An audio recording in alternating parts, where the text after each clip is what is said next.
Estamos acá nuevamente en el Museo Taller que nos han prestado sus instalaciones para hacer este podcast con el núcleo Milenio Afores y estamos muy contentas porque estamos con Francisca Díaz, que es bióloga y doctora en ecología, directora alterna del proyecto Forest. Francisca, en la página del Instituto de Geografía de la Pontificia Universidad Católica de Valparaíso, donde tú trabajas, dice que recolectas datos sobre vegetación mediante geotecnologías, como los sensores remotos. Francisca, ¿qué es una geotecnología y qué es un sensor remoto? ¿Y cómo trabajas con ellos?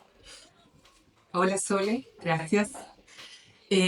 Bueno, sí, yo ahora estoy trabajando en este Instituto de Geografía y parte de esta llegada al trabajo con las geografías fue insertarme en este mundo de los sensores remotos y las geotecnologías, que para mí también son relativamente nuevas, pero hemos estado ahí colaborando con un equipo de trabajo en la universidad y es básicamente tecnologías que se usan para censar y entender un poco la Tierra.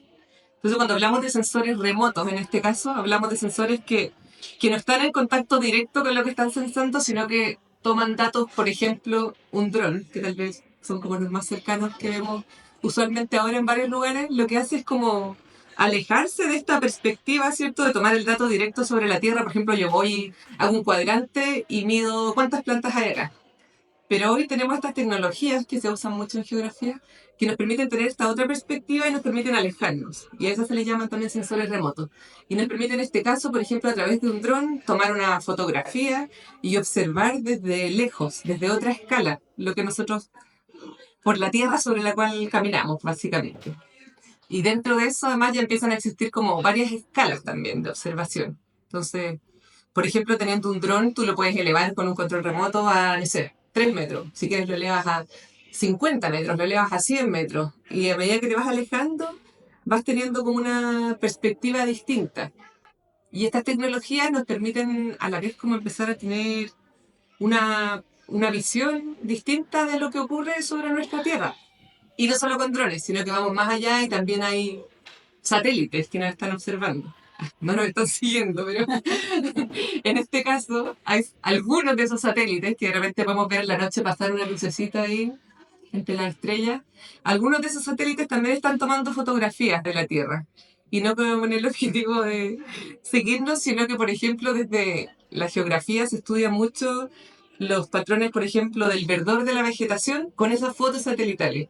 Entonces imagínate con un satélite que pasa a no sé cuántos kilómetros de distancia. Las tecnologías orientadas como a la geoinformación nos permiten hoy que ese satélite tome una foto con una resolución suficiente que nos permite no observar el detalle, pero sí observar como pixeleado, que le llamamos, ¿cierto? Como cuadritos sobre la Tierra. Observar una foto desde muchos kilómetros, pero que nos permite mirar lugares que a veces no podemos ver a simple vista, que no podemos mirar lugares, por ejemplo, en las cimas de las montañas, ver lugares, no sé, mar adentro. Y los satélites nos entregan entonces esta escala como de observación global, que ha sido como súper enriquecedora desde la ciencia, porque nos permite tener este panorama general, empezar a estudiar. A mí lo que me interesa, como tú hablabas, como recolectar datos de la vegetación. A mí la vegetación es como lo que más me gusta y me interesa. Y estas tecnologías me he ido como acercando a ellas porque te permiten como abstraerte de lo cercano y tener esta visión general que es bien enriquecedora. Oye, ¿y ustedes con esas imágenes qué hacen? ¿Las imprimen, luego las comparan? Cuentan, por ejemplo, claro, dijiste que no es contar cuántos árboles son, pero el verdor, ¿cómo se lo miden con una paleta de colores? ¿Cómo se hace? ¿Cómo procesan esa información que está ahí? Claro, también ahí viene esta otra etapa como de las geotecnologías que han tenido que ir de la mano con todo el avance que tiene que ver con la capacidad de procesamiento computacional de un montón de imágenes. Porque te imaginarás que estas fotos con alta resolución a veces generan una cantidad de datos gigante y se necesita procesar. Entonces, en general lo que se hace es procesar en un computador todos esos datos. Y lo que se hace es que se va armando como un mosaico de fotos, ¿cierto? Como que hay varias fotos, estos satélites, por ejemplo, o con un dron uno hace lo mismo, se va como desplazando y va tomando una foto, por ejemplo, cada 2 segundos. Entonces después uno tiene 1000 fotos no sé, queremos reconstruir cómo se ve un salar desde arriba. Voy, hago un recorrido con el dron, tomo 1000 fotos y luego tengo estos como cuadraditos que es como que fueran un mosaico y las uno sus bordes y logro generar como esta imagen ahora de todo el espacio. Y ahí, por ejemplo, uno puede empezar a ver ya en esta gran foto, que en general no la, a veces la imprimimos para ir al terreno, pero en general ahora trabajamos más como con la imagen en el computador. Y ahí empezamos a ver como, ah, ya, mira, ahora que podemos ver este salar desde arriba, ¿dónde están los árboles alrededor de este salar? Y es mucho como más fácil, por así decir, que a veces ir y recorrer lugares que son remotos, que no hay caminos de auto. Entonces uno puede tener como esta primera capa de información para, por ejemplo, planificar un terreno con esta visión más amplia. Entonces vamos y observamos, ah, mira, acá hay un manchón de árboles acá, hay otro manchón acá, hay otro manchón acá. Y a veces obviamente esa imagen no nos va a permitir decir qué especie es. Pero a veces incluso sí. A veces incluso con la imagen, tal vez no satelital, porque ahí obviamente como que no nos podemos acercar. Cuando nos tratamos de acercar mucho empezamos a ver el borroso Ya. en el fondo. Pero empezamos a ver esto pixeleado, ¿cierto? Entonces ahí a veces usamos drones que tienen una resolución mucho mayor, entonces ya no vemos tan pixeleado y a veces podemos incluso llegar a saber como con esta imagen aérea qué especies hay abajo, como qué árbol es el que está ahí creciendo. Oye, todo esto que tú nos estás contando un poco desafía la visión que uno tradicionalmente podría tener de un biólogo o una bióloga que es en un laboratorio, ¿no? En un laboratorio, en un microscopio, a otra escala, así analizando muestras chiquititas. Entonces, tú también utilizas esa escala, la escala más chiquitita, y es complementaria. ¿Cómo conjugan las dos cosas? Sí, sí. De hecho, como te comentaba, yo soy como que estoy recién aprendiendo un poco de estos temas más sensores remotos, usar imágenes con drones satelitales.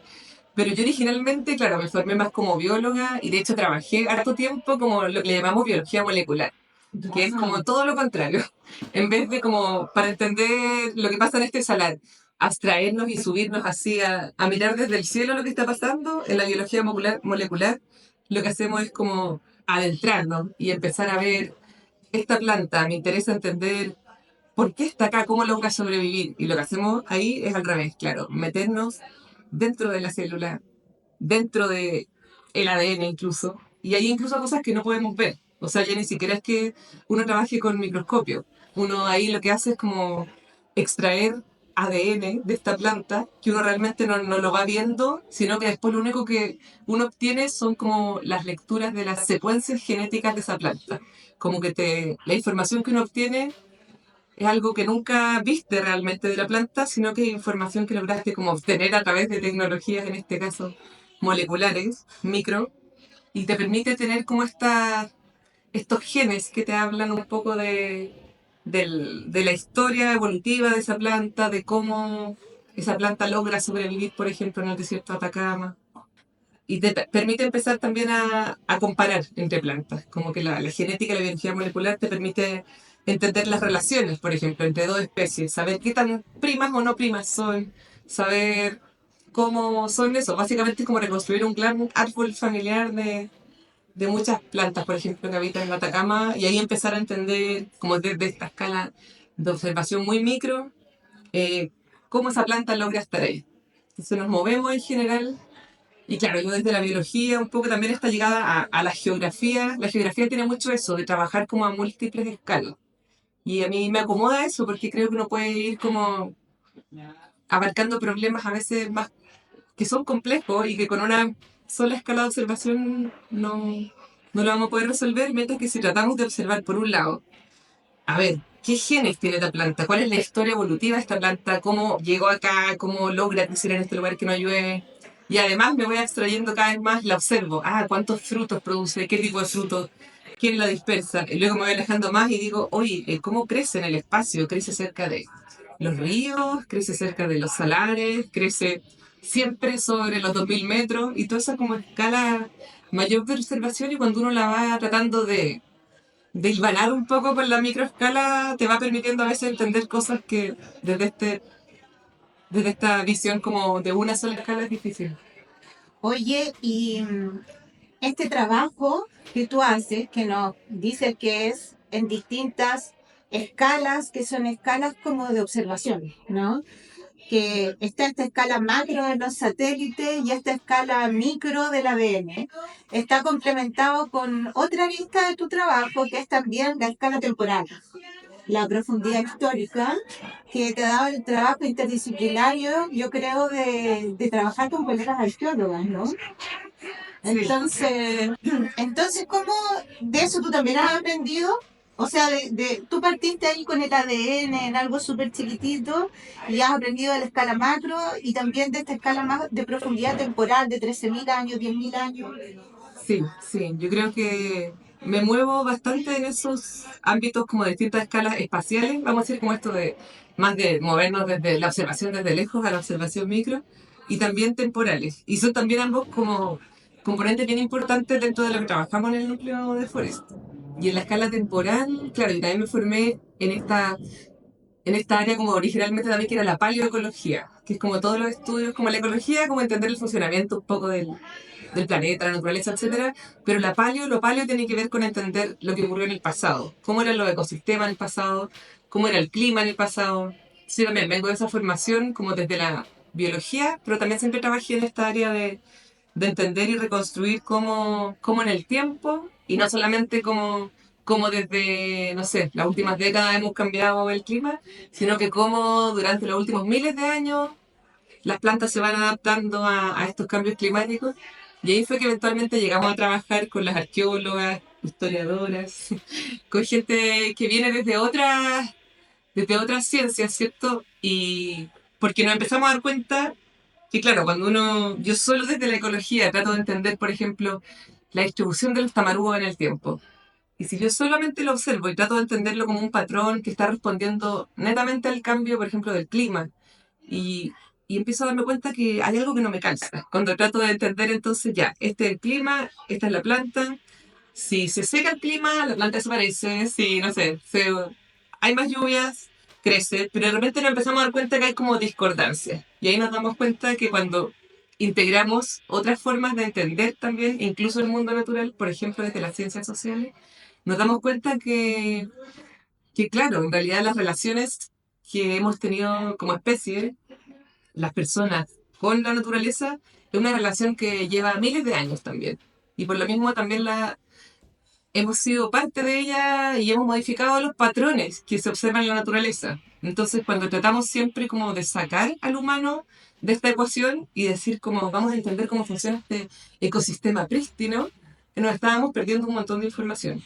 Entonces ahí cuando uno empieza a colaborar con las colegas arqueólogas y ellas te dicen, no, es que sabes que esta planta se usó mucho, no sé, hace 3.000 años, y después llega otra colega y te dice, no, además que los primeros habitantes del Atacama se instalaron a vivir debajo de estos árboles, uno empieza a entender como que la relación y toda esta como historia evolutiva viene de la mano con nosotros. Entonces empezamos a trabajar en conjunto en estos proyectos como con distintas disciplinas para poder entenderse en todo este conjunto de naturalezas humanas no humanas. Ha sido un tema en los podcasts, en los capítulos que hemos tenido esta mirada más integral de lo que son los ecosistemas y no una mirada tan tajante y distinta entre, por ejemplo, geografía como algo muerto y vida o biología como algo vivo. Ha sido parte de estos podcasts. Sí, ahora vamos a pasar a la segunda parte de nuestro podcast, ¿ya? Que es una parte más distendida, ¿ya? ¿Cuál es tu mejor amigo en terreno? Lo que primero echas en la mochila cuando vas a terreno, así tu infaltable, tu tutito, o lo que te mueve. Mis gorros de sol, mis lentes de sol, todo lo que me tape del sol. Sí, número uno, verás que yo soy sensible al sol y me mata el sol. Entonces, yo puedo andar feliz corriendo en el cerro, no me molesta la altura, pero el sol, a mí el calor, es mi talón de Aquiles. Así que lo primero que me preocupo siempre es lo que hago el gorro. Todo, todas las protecciones para lograr aguantar todo el día. Bien, Bien. súper bien. Bueno, la segunda parte es la sección Yo no dije eso, que son frases notables de grandes pensadores o pensadoras, ¿ya? Tú tienes que elegir una pero no porque te gustó o te sentiste representada, sino tal vez porque también no te gustó, porque a lo mejor te hace gracia, porque la frase se quedó ahí dando vueltas. Entonces yo te voy a decir cuatro y tú tienes que escoger una y nos dices por qué. ¿Ya? La primera es no pido perdón ni permiso. La segunda es no hay que llorar, que la vida es un carnaval. La tercera, el que explica se complica. Y la cuarta, siempre me traiciona la razón y me domina el corazón. Chuta. A ver. Una. Ya. Sería. A ver, déjame leer tu Pero, trofeo. ¿A cuál eran? Ya. míralo, es todo transparente. Ni pido ni No hay permiso. que llorar, que la vida es un carnaval, el que explica se complica y siempre me traiciona la razón y me domina el corazón. Eh, Que te guste. Sí, no, yo creo que me gusta, no, sí, me gusta más la última. De siempre me, o sea, no sé si me gusta, pero me genera ahí una reflexión. De siempre me traiciona la razón y me domina el corazón. ¿Por qué? Porque en general, como que yo tiendo a pensar que soy una persona bien racional. Pero al final uno termina, me traiciona. La razón Claro. siempre traiciona y uno termina poniendo su tiempo y su energía en, no sé, en los proyectos que te mueven el corazón y los proyectos que te motivan. Y no sé, por ejemplo, acá yo también, la razón. Yo no me quería trabajar en la pampa del Tamarugal si te acabo de contar que yo soy pésima para el calor y el sol. Y que ahí estoy, trabajando feliz en un proyecto muriendo de calor, pero porque al final las pasiones y los proyectos entretenidos me llevan para allá y bueno, lucho con mi razón nomás y me quedo ahí. Oye, nosotros hablábamos de eso mismo recién, que las cosas que te apasionan, que la vida es corta, que hay que hacer las cosas que a uno le gusta, con la gente que uno se lleva bien, estar siempre aprendiendo y ponerle nomás, ¿cierto? Y este proyecto te Total, gusta.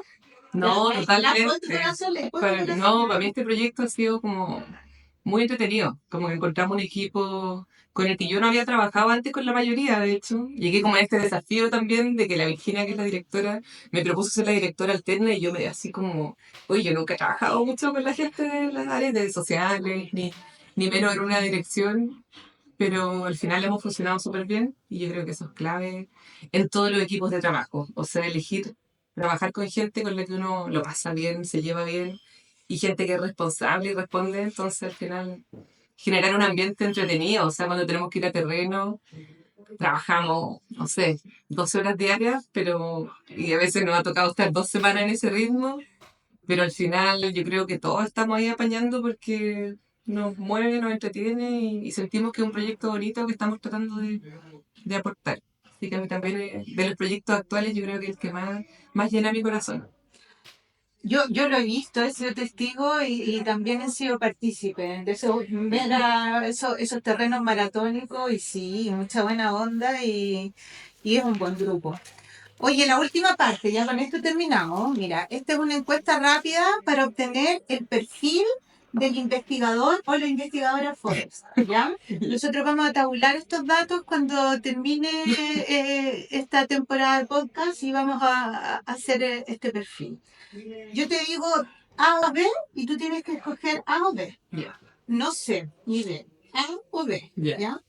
Luis Miguel o Chayanne. Chayanne. Tangananito o Tanganana. Tangananita. Facebook o Instagram. Instagram. Batman o Superman. Batman. Izquierda o derecha. Izquierdo. Rolex o Casio. Casti. Papas fritas o arroz. Papa frita. Playa o montaña. Esa es difícil. Montaña, montaña. Caluga o menta. Menta. iPhone o Android. Android. Invierno o verano. Invierno. Los Beatles o los Rolling Stones. Los Beatles. Navidad o Año Nuevo. Año nuevo. Té o café. Café. Lítico o cerámica. Lítico. Vino o cerveza. Cerveza. Lloras o facturas. Factú. ¿Sí o no? Sí, sí. Cocinar o lavar la loza. Lava la loza. Blanco o negro. Negra. Extintor o extinguidor. Extintor. ¿Tamarugo o algarrobo? Tamarugo. Perfecto, muchas gracias. Ha sido este capítulo. Nos vemos en una próxima. Me arrepentí, quiero una No, me arrepentí. No me gusta esta gananica. Dios.